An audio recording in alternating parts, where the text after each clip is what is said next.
Good morning and welcome to KidNuz. I'm Kim. Today is Wednesday, March 3rd, 2021. And we begin with an exciting bright blue discovery off the coast of New Zealand. Researchers say they've found 3 species of sharks that glow in the dark. The trio includes the kitefin shark, the black-belly lantern shark, and the southern lantern shark. Their ability to light up underwater, which is also called bioluminescence, isn't all that rare, but scientists have never before seen it in sharks. What's more, the kitefin, which grows to 6 feet, is now the ocean's largest known light-up life form. All 3 spend their time in the pitch black of the twilight zone, which is between 600 and 3,200 feet below sea level, and too deep for the sun's rays to penetrate. No one knows for sure why the sharks glow, but biologists suspect their blue hue might help confuse potential predators and/or illuminate the seafloor to help them find dinner. Dr. Seuss has decided to take a dose of socially correct medicine. The company that manages his series announced it will stop the printing presses on 6 books because of hurtful and racist pictures. The titles include If I Ran a Zoo, and To Think That I Saw It on Mulberry Street, McElligot's Pool, On Beyond Zebra, Scrambled Egg Super, and The Cat's Quizzer. Dr. Seuss Enterprises says it intends to make sure the entire Seuss line respects all communities and all families. The ever-popular Cat in the Hat has also received criticism, but it will continue to be published at least for now. Dr. Seuss's real name was Theodore Seuss Geisel.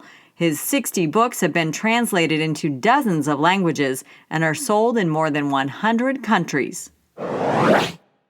Good news for kids hoping to get back in class and for teachers wanting a vaccine before that happens. President Biden yesterday announced that he's pushing for all educators to get at least 1 shot sometime this month. He also expects the U.S. to have enough doses for every American by the end of May. To grease the effort, 2 pharmaceutical competitors are putting their differences aside. Merck now says it will help rival Johnson & Johnson produce its coronavirus vaccine to get more shots into more arms faster. So far, 15% of the U.S. population has received at least one of the 3 available drugs. 2 states aren't waiting for the other 85. Effective today, Mississippi is mask-free and 100% open. Texas says it, too, will be back to business as usual by March 10th.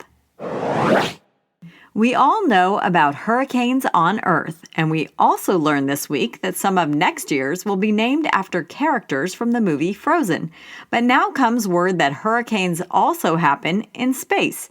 Instead of water, though, what rains down is electrons.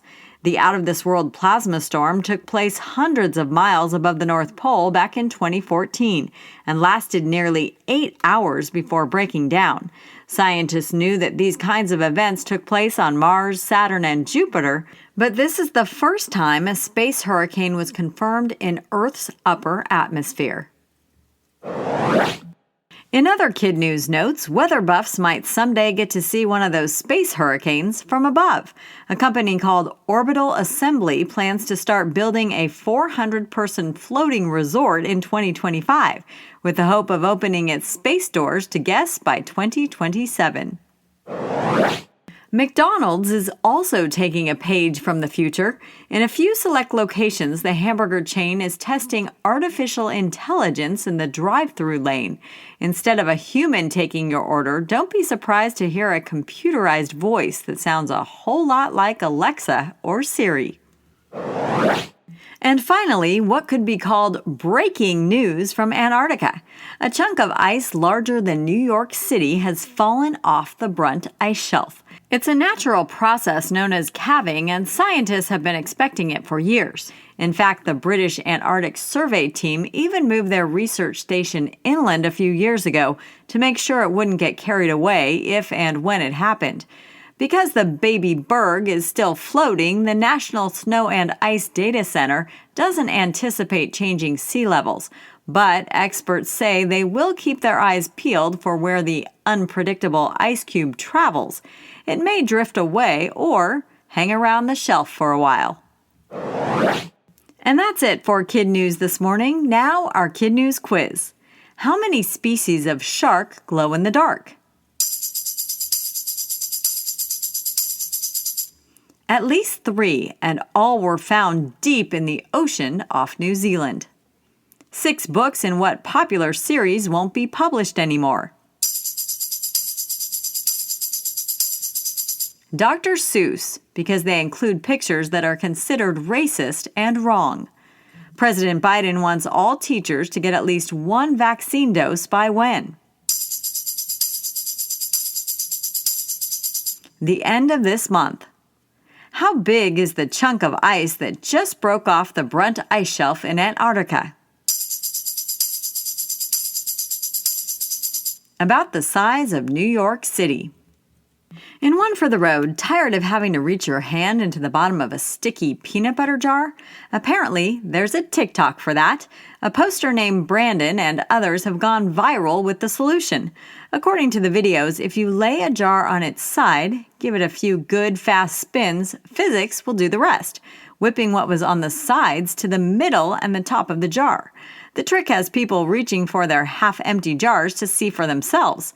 Apparently, the hack works on both creamy and chunky blends. Before we go, it's time to shout out our KidNuz teachers and their classrooms, starting with Mrs. Degenhart at Reunion Elementary in Commerce City, Colorado, Mrs. Souza at Sinclair in Ceres, California, Mrs. Bowman at Cumberland in Whitefish Bay, Wisconsin, and Mrs. Hosbach at Menden Center Elementary in Pittsford, New York. Thanks for listening, everyone, and we'll see you back here for more KidNuz tomorrow morning.